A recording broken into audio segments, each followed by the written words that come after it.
नमस्कार दोस्तों, UP PCS prelims crash course में मैं प्रशांत आप सबका स्वागत करता हूं।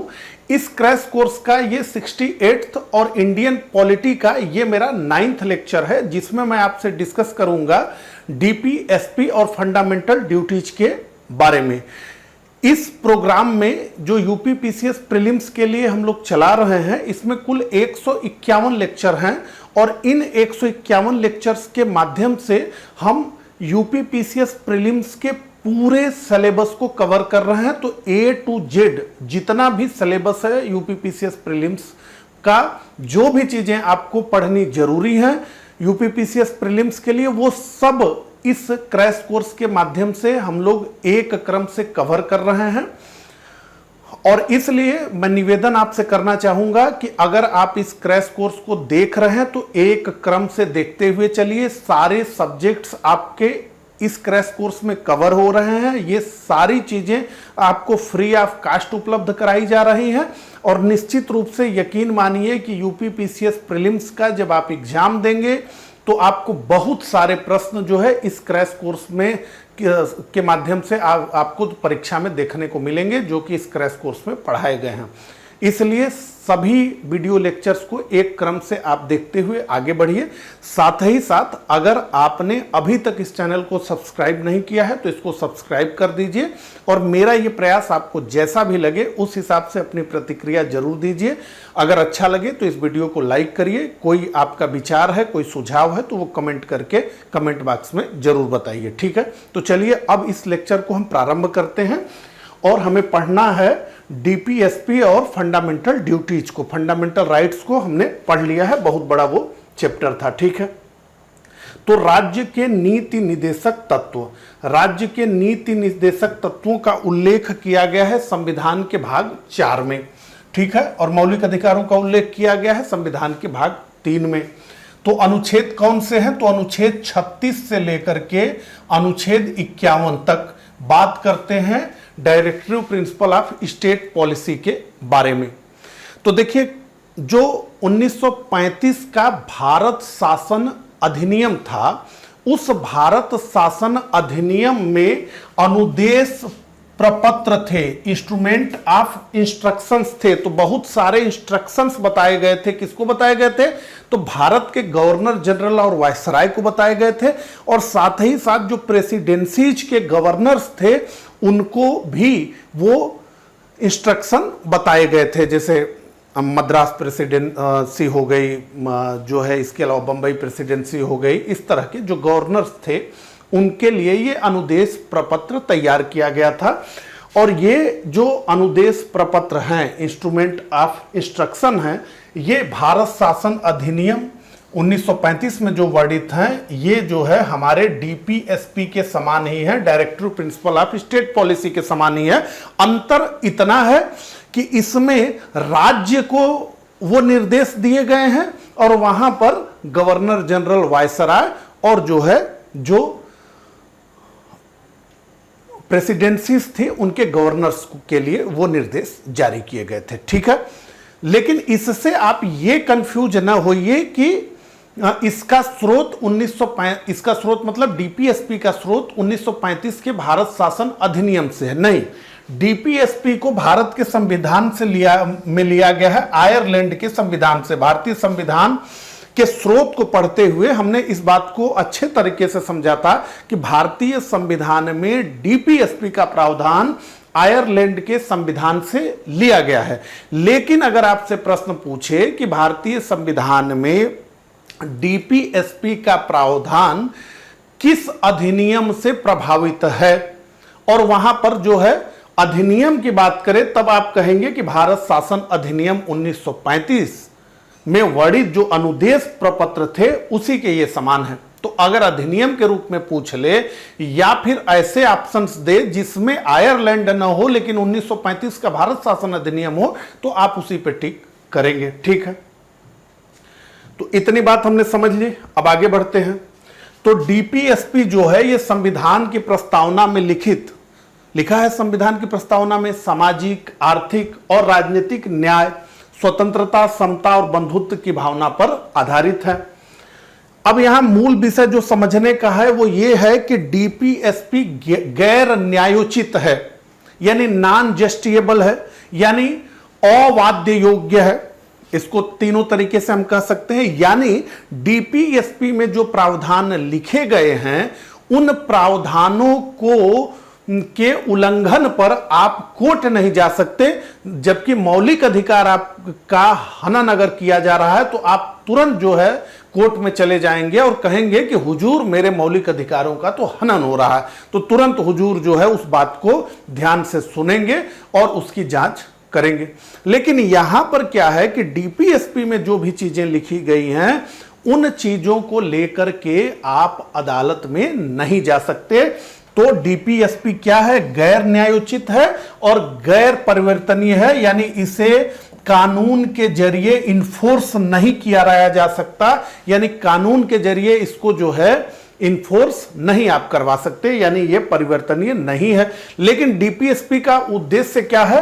तो लोक कल्याणकारी राज्य बनाना, वेलफेयर स्टेट। वेलफेयर स्टेट की चर्चा हम अक्सर सुनते रहते हैं। तो वेलफेयर स्टेट की परिभाषा अगर समझनी हो तो वेलफेयर स्टेट की परिभाषा अगर बेहद सिंपल शब्दों में समझना हो तो हम यही कहेंगे कि ऐसा स्टेट जहां पर कि स्टेट ही, राज्य ही अपने नागरिकों का माता पिता बन जाए। तो जिस प्रकार से हमारे माता पिता हमारी चिंता करते हैं, हर तरह की चिंता, आर्थिक हो, सामाजिक हो, राजनीतिक हो, कुछ भी, जिस तरह से हमारे माता पिता हमारी चिंता करते हैं, ठीक उसी प्रकार से स्टेट ही हमारी चिंता करने लगे। तो स्टेट हमारी चिंता करने लगेगा तो इसके लिए क्या चाहिए? बहुत सारा धन चाहिए। तो जो संविधान निर्माता थे उनका लक्ष्य यह था कि हम भारत को एक लोक कल्याणकारी राज्य बनाएंगे, जैसे स्केवेडियन नेशंस हैं, वो क्या है? वो वेलफेयर स्टेट है। लेकिन उस समय 200 वर्षों के अंग्रेजों की गुलामी से निकला हुआ भारत के पास इतनी धन संपदा नहीं थी कि भारत को एक वेलफेयर स्टेट बनाया जा सके।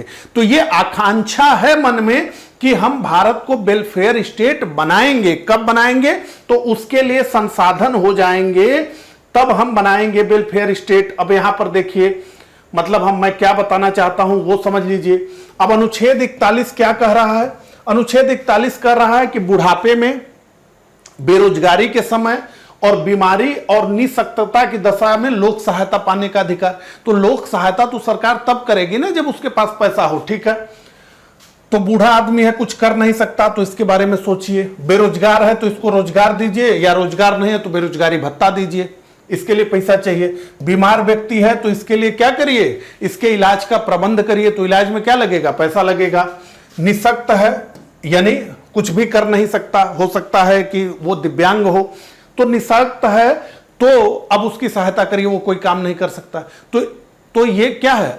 इस तरह का प्रावधान डीपीएसपी में किया गया है। अब इस तरह का प्रावधान अगर परिवर्तनीय कर दिया जाए, जस्टिएबल कर दिया जाए और इसको इन्फोर्स कराया जा सके, तो आप सोच लीजिए कि सरकारें तो जो है एकदम, ऐसा नहीं है, इन सबको धीरे धीरे आप देखेंगे तो धीरे धीरे अभी जो है मनरेगा आई है, अभी हम जानते हैं कि मुफ्त इलाज, ठीक है, इसके अलावा दिव्यांग पेंशन है, वृद्धा पेंशन है, विधवा पेंशन है। इस तरह से राज्य सरकारें, वो थोड़ा ही है, अल्प ही है, लेकिन हो रहा है। तो ये सब लिखा है।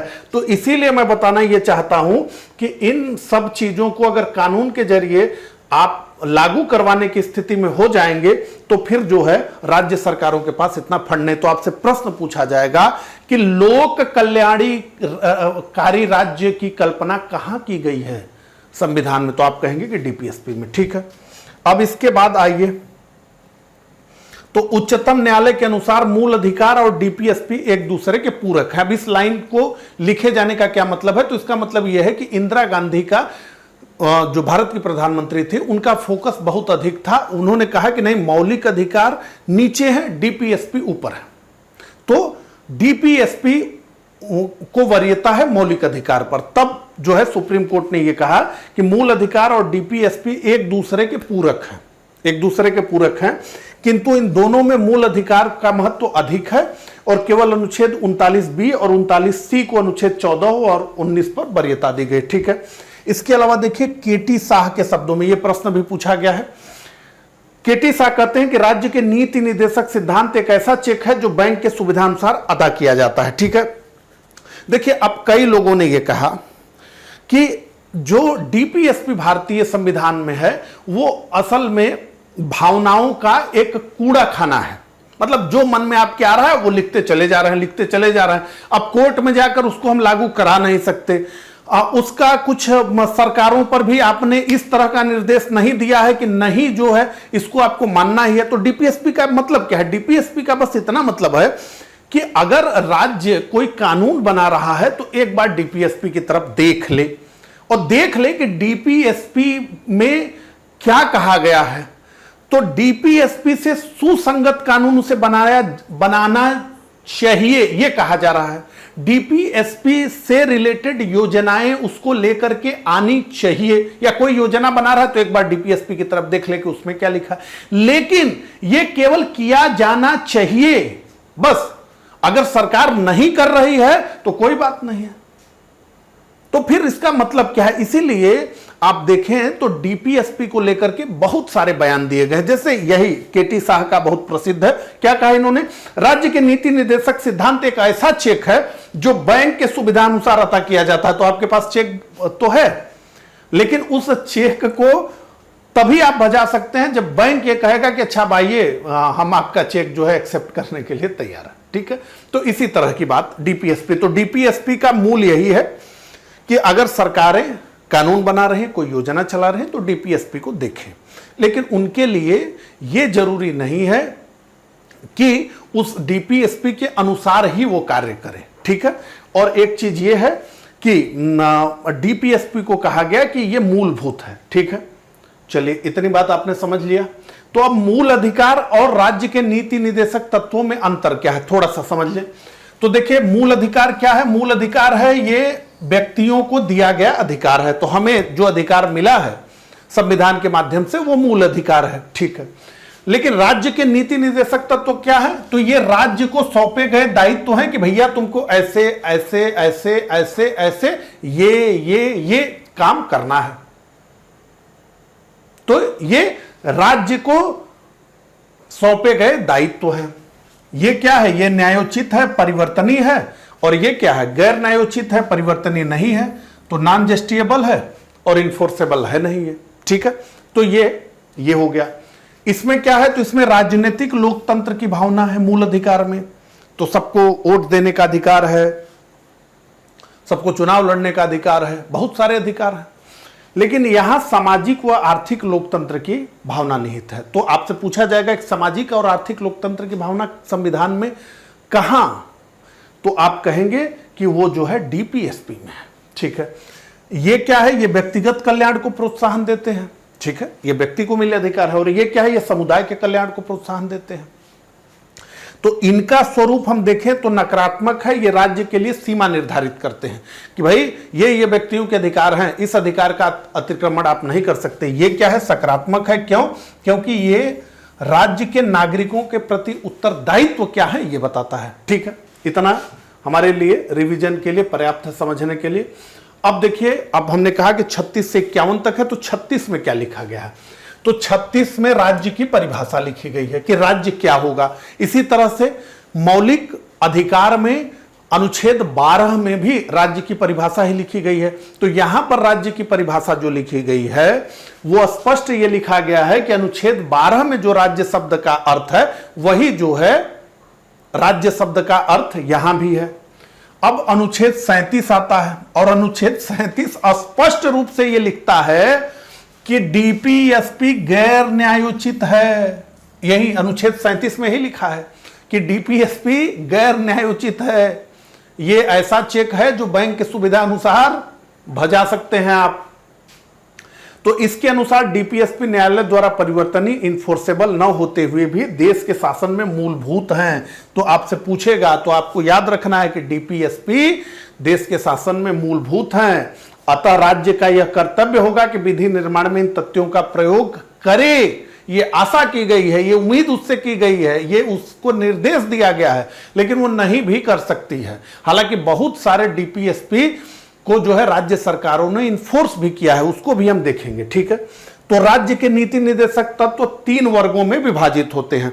एक तो समाजवादी है, मतलब डीपीएसपी की प्रकृति को देख करके हम क्या कहेंगे कि इसका लक्षण क्या है, ये सोशलिस्ट है इसका लक्षण, या इसका लक्षण गांधीयन है, गांधीवादी है, या इसका लक्षण पश्चिम उदारवादी है, जिसे उदार बौद्धिक भी लिखा गया है किताबों में। उदार बौद्धिक या पश्चिम उदारवादी ये एक ही शब्द है, तो उदार बौद्धिक है। तो इन 3 अलग अलग कैटेगरी में डीपीएसपी को डिवाइड किया गया है। तो आपसे पूछा जा सकता है डीपीएसपी की कैटेगरी 3 है। अब हम एक एक क्रम से देखेंगे कि समाजवादी डीपीएसपी कौन सा है, गांधीवादी कौन सा है और पश्चिम उदारवादी कौन सा है, ठीक है। तो अनुच्छेद 38 आ गया, हमने क्या ऊपर टाइटल दिया है, समाजवादी निदेशक तत्व। तो ये क्या है, ये समाजवादी निदेशक तत्व है। तो अनुच्छेद 38 में जन कल्याण हेतु सामाजिक व्यवस्था तैयार करना और आय, अब आप समझिए ये कितनी कठिन बातें हैं, इनको आप इन्फोर्सेबल कहां से बना सकते हैं। क्या लिखा है, आय, प्रतिष्ठा, सुविधाओं तथा अवसरों के असमानता को कम करना। अब आप समझिए इस समय देश में आय की असमानता को, सुविधाओं और अवसर की असमानता को समाप्त करना कितना कठिन काम है, ठीक है। तो ये हो गया अनुच्छेद 38। अनुच्छेद 39 क्या है, राज्य द्वारा अनुसरणीय कुछ नीति निदेशक तत्व, ठीक है। तो कौन से हैं, तो पहला, सभी नागरिकों को जीविका के पर्याप्त साधन प्राप्त करने का अधिकार है। तो अब जीविका के साधन जो है, अगर व्यक्ति खुद नहीं खोज रहा है तो अब लोक कल्याणकारी राज्य है, तो राज्य को खोजना पड़ेगा। तो अभी कितना महंगा सौदा है आप समझिए। भौतिक संसाधनों का उचित वितरण एवं स्वामित्व, तो भौतिक संसाधनों का उचित वितरण हो और उसका जो है स्वामित्व हो, ठीक है। अब इसके लिए पूरा जमींदारी वगैरह तो तोड़ी गई, लेकिन अब जो कैपिटलिस्ट खड़े हुए हैं, जो बड़े बड़े इंडस्ट्री घराने हैं, जो इंडस्ट्री चला रहे हैं, उन लोगों के पास तो बहुत हो गया। और लिखा है धन एवं उत्पादन के साधनों के संकृतन को रोकना। तो धन और उत्पादन के साधन जो है कुछ व्यक्तियों के हाथों में नहीं चले जाएं, लेकिन हर देश में ये है कि कुछ ही व्यक्तियों के पास है। अब अकेले रिलायंस के पास लाखों कर्मचारी हैं, टाटा के पास लाखों कर्मचारी हैं। पुरुष और महिला समान कार्य के लिए समान वेतन, अब इसको याद रखना है आपको, अनुच्छेद 39D में ये लिखा गया है, क्योंकि इसकी चर्चा बराबर होती है कि चाहे पुरुष हो चाहे महिला हो, समान काम अगर दोनों कर रहे हैं, एक समान काम है तो उनको एक समान वेतन मिलना चाहिए। इसके अलावा कर्मकारों के स्वास्थ्य एवं शक्ति तथा बालकों को अस्वस्थता के दुरुपयोग से संरक्षण, और एक जो है जोड़ा गया है, जो भी जोड़ा गया है उसको ब्रैकेट में मैं डाल दे रहा हूं क्योंकि ये पूछा जा सकता है आपसे। तो बालकों को स्वास्थ्य विकास के अवसर, इसको 42वें संविधान संशोधन 1976 द्वारा संविधान में जोड़ा गया। तो इसको जो है आप मार्क कर लेंगे, ठीक है। चलिए अब आगे बढ़ते हैं। अब अनुच्छेद 39A, समान न्याय एवं गरीबों के लिए निःशुल्क न्यायिक सहायता, इसको भी 42वें संविधान संशोधन 1976 द्वारा जोड़ा गया है, ठीक है। तो ये भी 1976 के द्वारा ही संविधान में जोड़ दिया गया है, समान न्याय एवं गरीबों के लिए निःशुल्क न्यायिक सहायता, यानी सबको न्याय समान मिले और गरीबों के लिए निःशुल्क कानूनी सहायता मिले, यानी अगर उसको वकील चाह रहा है तो उसको निःशुल्क जो है वकील स्टेट प्रोवाइड कराए। अब अनुच्छेद 41 क्या कहता है, बुढ़ापे में, बेरोजगारी, बीमारी, निःशक्तता की दशा में लोक सहायता पाने का अधिकार। लोक सहायता का मतलब सरकार की सहायता। अनुच्छेद 42, कार्य हेतु न्यायपूर्ण व मानवीय परिस्थितियां और मातृत्व सहायता का प्रावधान। तो कार्य करने के लिए न्यायपूर्ण परिस्थितियां हो, मानवीय परिस्थितियां हो, ऐसा न हो कि बहुत बद इंतजामी है उसमें काम किया जा रहा है। इसके अलावा मातृत्व सहायता, तो जो मां बन रही हैं उनके लिए छुट्टी वगैरह, इसका काम। इसके अलावा अनुच्छेद 43, ठीक है। अब देखिए, सभी कर्मचारियों को निर्वाह मजदूरी, तो इतनी मजदूरी तो मिलनी ही चाहिए, यानी यहां क्या है, न्यूनतम मजदूरी का कॉन्सेप्ट है कि भाई एक न्यूनतम मजदूरी तो होनी ही चाहिए कि जितना आपको मिलना ही चाहिए, उसको हम क्या कहेंगे कि निर्वाह आपका हो जाए। इसके अलावा शिष्ट जीवन स्तर और सामाजिक और सांस्कृतिक अवसर एवं कुटीर उद्योगों का विकास। अब यह अनुच्छेद जो 43 है, इसको समझिए। अनुच्छेद 43 का उल्लेख हम समाजवादी में निदेशक तत्व में भी कर रहे हैं और गांधीवादी निदेशक तत्व में भी कर रहे हैं। तो देखिए कैसे, तो पहला ये कि सभी कर्मचारियों को निर्वाह मजदूरी मिले, शिष्ट जीवन स्तर और सामाजिक और सांस्कृतिक अवसर मिले। ये समाजवादी फीचर है। लेकिन इसके आगे कुटीर उद्योगों का विकास, ये किसका फीचर है? ये गांधीवादी फीचर है। ये देख लीजिए, अभी गांधीवादी, ये अनुच्छेद 43 दो जगह आएगा। अभी गांधीवादी आ गया, देखिए अनुच्छेद 43, लघु एवं कुटीर उद्योगों को प्रोत्साहन। तो ये गांधीवादी, तो अनुच्छेद 43 कि कुछ बात समाजवादी है, कुछ बात गांधीवादी है। तो पहले जो बात लिखी गई है वो समाजवादी फीचर है उसका, बाद में बात जो लिखी गई है लघु और कुटीर उद्योगों को प्रोत्साहन, वो गांधीवादी है। तो ये दोनों में है। तो अगर आपसे केवल इतना पूछे कि लघु और कुटीर उद्योगों का प्रोत्साहन ये डीपीएसपी के किस प्रकार में है, तो आप कहेंगे कि ये गांधीवादी है, ठीक है। लेकिन अगर वहीं पर अगर आपसे पूछे ये, तो आप क्या कहेंगे कि ये तो फीचर सोशलिस्ट है। आप पूरा सेंटेंस दे तब तो सोशलिस्ट ही है, क्योंकि वो बाद में आ रहा है। अब अनुच्छेद 43A आ गया। अब प्रबंधन में श्रमिकों की भागीदारी, इसे भी 42वें संविधान संशोधन 1976 द्वारा संविधान में जोड़ा गया। तो आपको एक लिस्टिंग कर लेनी है कि कौन कौन से डीपीएसपी 42वें संविधान संशोधन 1976 द्वारा आए हैं संविधान में। इसके अलावा अनुच्छेद 47, लोगों के पोषाहार व जीवन स्तर को ऊंचा उठाना और लोक स्वास्थ्य को प्राथमिकता देना, यह है सोशलिस्ट समाजवादी फीचर है। लेकिन आप देखिए अनुच्छेद 47 हमको यहां भी दिखता है, और यहां क्या है? नशीले पदार्थों एवं मदिरा का निषेध। तो नशीले पदार्थों और मदिरा का निषेध केवल स्वास्थ्य कारणों को छोड़कर, कि भाई बहुत से जो है दवाइयां भी बनती हैं, तो उनको अगर हम छोड़ दें तो इसके बाद नशीले पदार्थ और मदिरा पर रोक की बात की गई है अनुच्छेद 47 में। लेकिन उससे पहले क्या लिखा गया है? तो ये तो हो गया गांधीवादी निदेशक तत्व। लेकिन उससे पहले देखें तो लोगों के पोषाहार व जीवन स्तर को ऊंचा उठाने और लोक स्वास्थ्य को प्राथमिकता, ये समाजवादी फीचर है, ठीक है। तो अनुच्छेद 43 और 47 हमको दोनों जगह दिख रहे हैं, समाजवादी में भी और गांधीवादी में भी, ठीक है। ये समझ में आ गया। अब अनुच्छेद 40, ये गांधीवादी निदेशक तत्व आ गए। कौन से निदेशक तत्व? गांधीवादी, ठीक है, जो गांधी जी से प्रेरित हैं। तो ग्राम पंचायतों का गठन, गांधी जी ग्राम पंचायतों के गठन की बात करते थे, और गांधी जी का ये मत था कि हमें ग्राम आधारित व्यवस्था बनानी चाहिए, ठीक है। हालांकि वो बन नहीं पाई। अनुच्छेद 43, इसमें क्या है? तो लघु और कुटीर उद्योगों को प्रोत्साहन देना। अनुच्छेद 43 समाजवादी फीचर भी है। अनुच्छेद 43B, अब ये भी संविधान में जोड़ा गया है, और इसमें है सहकारी समितियों का उन्नयन, और इसे 97वें संविधान संशोधन 2011 द्वारा संविधान में जोड़ा गया है। इसके बाद अनुच्छेद 46 क्या है? एससी व एसटी और समाज के कमजोर वर्गों के शैक्षणिक एवं आर्थिक हितों को प्रोत्साहन और सामाजिक अन्याय एवं शोषण से सुरक्षा। इसके अलावा अनुच्छेद 47, तो ये दोनों जगह है जैसा कि हमने कहा, तो नशीले पदार्थ एवं मदिरा का निषेध, और अनुच्छेद 48 गौ हत्या पर प्रतिबंध। अनुच्छेद 48 गौ हत्या पर प्रतिबंध, ठीक है। ये बात हो गई गांधीवादी निदेशक तत्वों की। तो अब हम बात करेंगे पश्चिम उदारवादी निदेशक तत्व, जिसे उदार बौद्धिक निदेशक तत्व कहा जाता है। इसमें कौन कौन से प्रावधान है डीपीएसपी के? तो अनुच्छेद 44 है, समान नागरिक संहिता। अब ये बार बार आपसे पूछा जा सकता है, यूनिफॉर्म सिविल कोड की बात की जा रही है, भारत में इसकी बहुत चर्चा हो रही है। यूनिफॉर्म सिविल कोड की बात ये करता है, यानी कि ये कहा जा रहा है कि जिस तरीके से हम आईपीसी को देखें, सिविल को देखें, और इसके अलावा क्राइम को देखें, तो इनमें जैसे सबके लिए समान कानून है, चाहे हिंदू हो, मुसलमान हो, पारसी हो, सिख हो, ईसाई हो, उसी तरीके से जो उत्तराधिकार का विषय है, जो विवाह का विषय है, इन सब से जुड़े हुए जो कानून है वो भी समान हो, क्योंकि मुसलमानों के लिए अलग है कानून। तो ये कहा जाता है कि एक कानून हो, यानी कि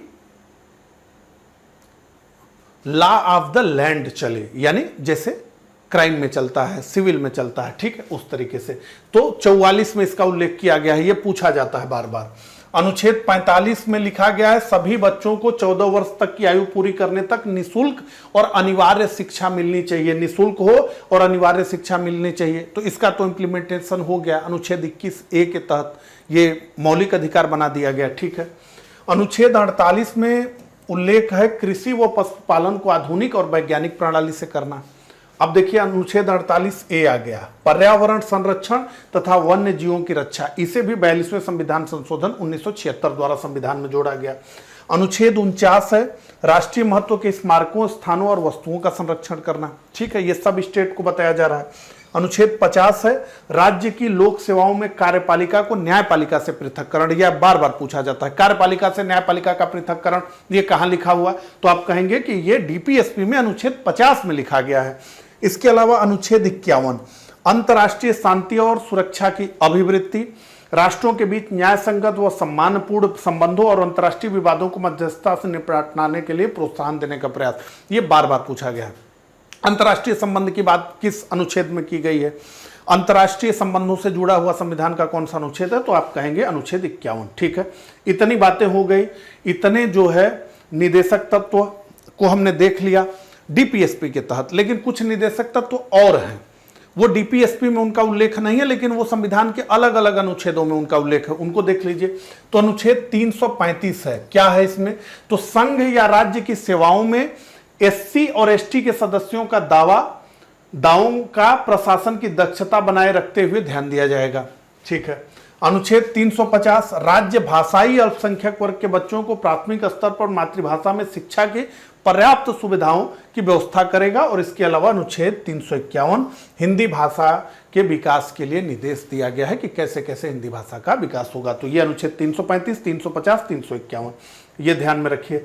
अब इतने निदेशक तत्वों को हमने देख लिया, हमने बता भी दिया कि हमारे संविधान के निर्माताओं का ये इच्छा थी कि अभी तो हम इसे लागू नहीं कर रहे हैं, लेकिन संविधान में हम इसको स्थान दे रहे हैं और आगे हम उम्मीद करते हैं कि समय समय पर इनको राज्य सरकारें लागू करेंगी। तो अब देखिए कौन कौन से लागू हुए। तो अनुच्छेद 39 पंचवर्षीय योजनाओं के माध्यम से सामाजिक आर्थिक न्याय और आय प्रतिष्ठा और अवसर की असमानता को कम करने का प्रयास किया गया। क्या क्या किया गया इसमें?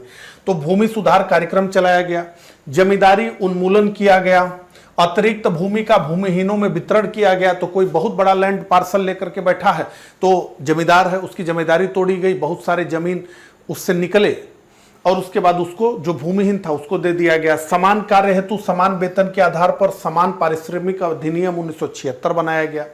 इसके अलावा जो ये ग्राम पंचायतों की बात करता है अनुच्छेद 40, तो 73वें और 74वें संविधान को संशोधन करके स्थानीय निकायों को सशक्तिकरण किया गया, पंचायती राज नगर पालिका लाया गया।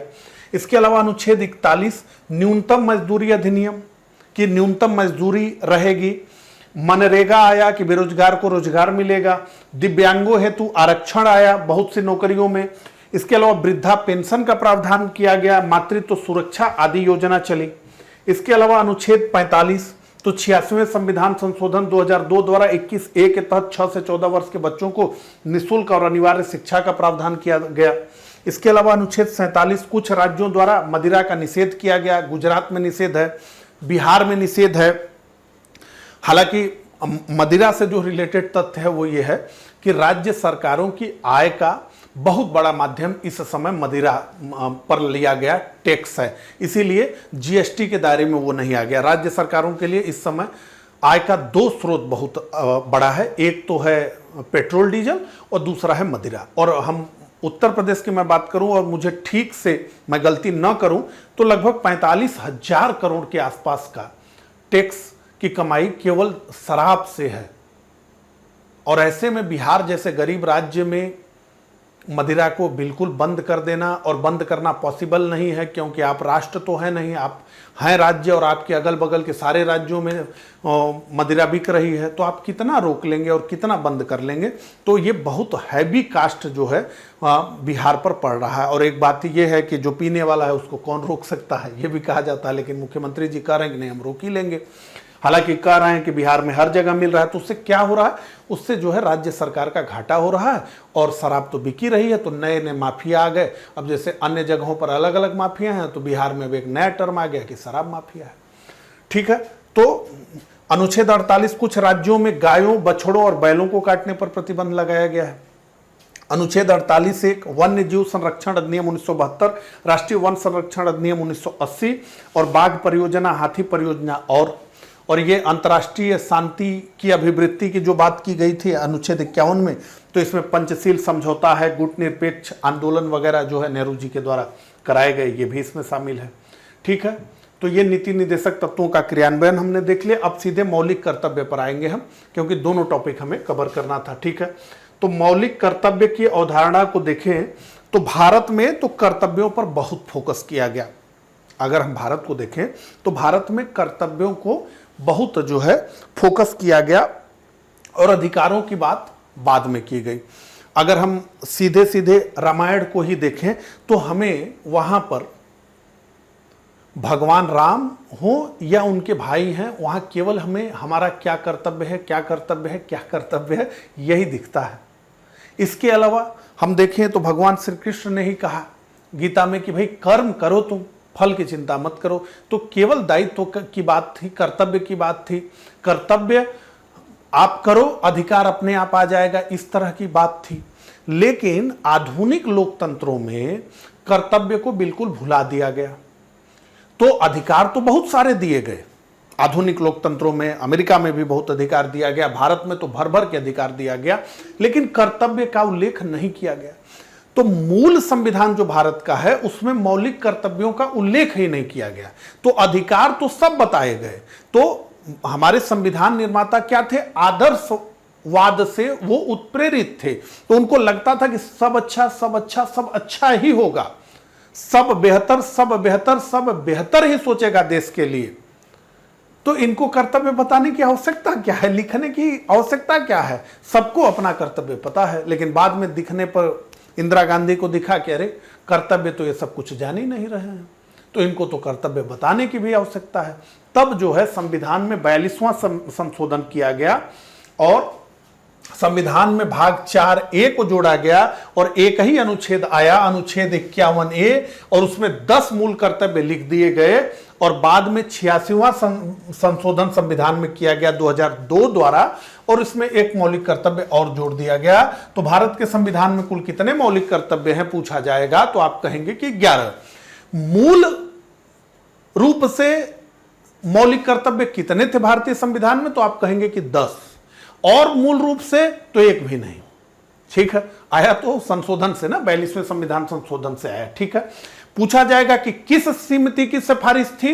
तो आप कहेंगे कि सरदार स्वर्ण सिंह समिति की सिफारिश पर ये जो है 42वां संविधान संशोधन 1976 के माध्यम से संविधान में भाग 4A जोड़ा गया और उसमें एक अनुच्छेद लिखा गया, अनुच्छेद 51A, और जिसमें कुल 10 मौलिक कर्तव्यों की सूची नागरिकों को पकड़ाई गई। बाद में अटल जी की सरकार ने कहा कि एक और मेरे तरफ से ले लो, तो कुल 11 हो गए। ठीक, तो जैसे डीपीएसपी है उसी तरह मौलिक कर्तव्य हैं, गैर न्यायोचित हैं, गैर परिवर्तनीय हैं, और आप किसी को देखकर ये नहीं कहेंगे कि देखिए ये मौलिक कर्तव्य का तो पालन नहीं कर रहे हैं, इसलिए जज साहब या दरोगा जी इनके ऊपर कुछ मुकदमा ला दिए। तो दरोगा जी कहेंगे कि ऐसा है कि करें न करें इनकी मर्जी है, लिखा है, नैतिकता हो तो पालन करें, न नैतिकता हो तो न पालन करें, कानूनी रूप से इसे न्यायालय द्वारा लागू नहीं करवाया जा सकता। तो मौलिक कर्तव्य के तहत नैतिक और नागरिक दोनों प्रकार के कर्तव्य शामिल किए गए हैं। जैसे अब देखिए, उदाहरण के लिए स्वतंत्रता के लिए हमारे राष्ट्रीय संघर्ष को प्रेरित करने वाले महान आदर्शों का पालन करना, यह क्या है? एक नैतिक कर्तव्य है। और संविधान का पालन करना और उसके आदर्शों, संस्थाओं, राष्ट्रध्वज और राष्ट्रीय गान का आदर करना एक नागरिक कर्तव्य है। ठीक है, कुछ मौलिक अधिकार भारतीय नागरिकों के साथ साथ विदेशी नागरिकों को भी प्राप्त हैं, परंतु मौलिक कर्तव्य केवल भारतीय नागरिकों पर लागू होते हैं। ये एक तथ्य परीक्षा में आपसे पूछा जा सकता है। तो मौलिक अधिकार तो भारतीयों को भी और विदेशियों को भी प्राप्त हैं। कई ऐसे हैं जो केवल भारतीयों के लिए है, लेकिन कई ऐसे हैं जो दोनों को प्राप्त हैं, वो भारतीय नागरिक हो चाहे विदेशी नागरिक हो। लेकिन मौलिक कर्तव्य केवल भारतीय नागरिक पर लागू होता है, यह ध्यान दीजिए। और भारत में मूल कर्तव्य की अवधारणा को कहां से लिया गया है? तो सोवियत संघ के संविधान से इसको लिया गया है। ठीक है, यह समझ में आ गई इतनी बातें। तो अब देखिए मौलिक कर्तव्यों की सूची, क्या क्या कर्तव्य बताए गए हैं उसको पढ़ भी लीजिए और ध्यान में भी रख लीजिए कि क्या आपको करना है। तो भारतीय संविधान का पालन करें, तो भारत के संविधान का पालन करें, पहला कर्तव्य। और दूसरा, इसके जो आदर्श हैं, तो सामाजिक, आर्थिक, राजनीतिक न्याय की बात की गई है। इसके संस्थाओं की, तो संस्था क्या हो गया, न्यायपालिका हो गई, कार्यपालिका हो गई, विधायिका हो गई, ये सब। राष्ट्रध्वज और राष्ट्रगान का आदर करें, ये पहला। दूसरा, स्वतंत्रता के लिए हमारे राष्ट्रीय आंदोलन को प्रेरित करने वाले उच्च आदर्शों को, तो ये उच्च आदर्श क्या है, तो स्वतंत्रता है, औपनिवेशवाद का विरोध है, को हृदय में संजोए रखें और उनका पालन करें। भारत की संप्रभुता, एकता और अखंडता की रक्षा करें और उसे अछूत बनाए रखें। देश की रक्षा करें और आवश्यकता के समय देश की सेवा करें। क्षेत्र, भाषा, धर्म से ऊपर उठकर समानता और समान भातृत्व की भावना का निर्माण करें और ऐसी प्रथाओं का त्याग करें जो स्त्रियों के सम्मान के विरोध में है। और भारत की समृद्ध सांस्कृतिक विरासत की रक्षा करें। अब वहां पर जाएं, जो ऐतिहासिक महत्व के भवन हैं, तो वहां पर जाकर के कुछ इस तरह का नहीं लिखें कि कोई दिल बना दिया आपने, उसमें एक तीर घुसा दिया आपने, तो इस तरह का कार्य वहां जाके ना करें। और प्राकृतिक पर्यावरण की, जिसके अंतर्गत वन है, झील है, नदी है, वन्य जीव हैं, उनका रक्षा करें और उसका संवर्धन करें और प्राणी मात्र के प्रति दया की भावना रखें। वैज्ञानिक सोच, तो सोच को वैज्ञानिक माने करिए। मानवतावाद और ज्ञानार्जन की सुधार की भावना का भी विकास करिए। और सार्वजनिक संपत्ति को सुरक्षित रखें और हिंसा से दूर रहें। तो ऐसा न करें कि सार्वजनिक संपत्ति से कुछ चीजें उखाड़ करके अपने घर लेकर आए। व्यक्तिगत और सामूहिक गतिविधियों के सभी क्षेत्रों में उत्कर्ष की ओर बढ़ने का सतत प्रयास करें। तो उत्कर्ष की तो बात हमारे देश में होती ही नहीं है। कोई अगर बहुत अच्छे से, कोई बहुत मेहनत से कोई काम कर रहा है तो लोग कहते हैं कि फिजूल में टाइम खर्च कर रहा है। तो उत्कर्ष की बात नहीं हो रही है, ठीक है। अब 11वां ये जो है वाजपेयी जी की सरकार लाई, तो माता पिता या संरक्षक का कर्तव्य होगा। तो एक मौलिक अधिकार भी बना दिया गया और एक कर्तव्य भी माता पिता को बता दिया गया कि वो 6 से 14 वर्ष की आयु के बच्चों को शिक्षा प्राप्त करने का समान अवसर प्रदान करें। और इसे 86वें संविधान संशोधन 2002 द्वारा एक नीति निर्देशक तत्व मूल कर्तव्य बन गया और एक नीति निर्देशक तत्व मूल अधिकार बन गया। 21A, ठीक है, ये समझ में आ गया।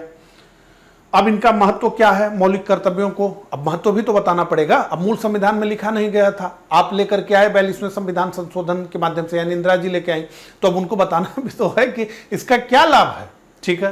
तो देखिए, मौलिक कर्तव्य देश के नागरिकों के लिए सचेतक का कार्य करते हैं, जिससे नागरिकों को अपने देश और अन्य नागरिकों के प्रति उनके कर्तव्यों के बारे में पता चलता है। और यहाँ क्या है कि 2/3 से अधिक आबादी को पता ही नहीं कि मौलिक कर्तव्य में क्या लिखा है। ये सामाजिक गतिविधियों जैसे झंडा जलाना, सार्वजनिक संपत्ति को नष्ट करना या सार्वजनिक शांति को भंग करना आदि के विरुद्ध लोगों के लिए एक चेतावनी के रूप में कार्य करते हैं। और ये राष्ट्र के प्रति अनुशासन और प्रतिबद्धता की भावना को बढ़ाने के साथ ही नागरिकों को सक्रिय भागीदारी सुनिश्चित कर राष्ट्रीय लक्ष्यों को प्राप्त करने में मदद भी करते हैं। तो इस प्रकार से DPSP और फंडामेंटल ड्यूटीज को हमने पढ़ा। मुझे कमेंट करके जरूर बताइएगा कि मेरा ये प्रयास आपको कैसा लगा। मिलता हूं इसी तरह के अगले लेक्चर में, तब तक के लिए आप सभी को नमस्कार, धन्यवाद।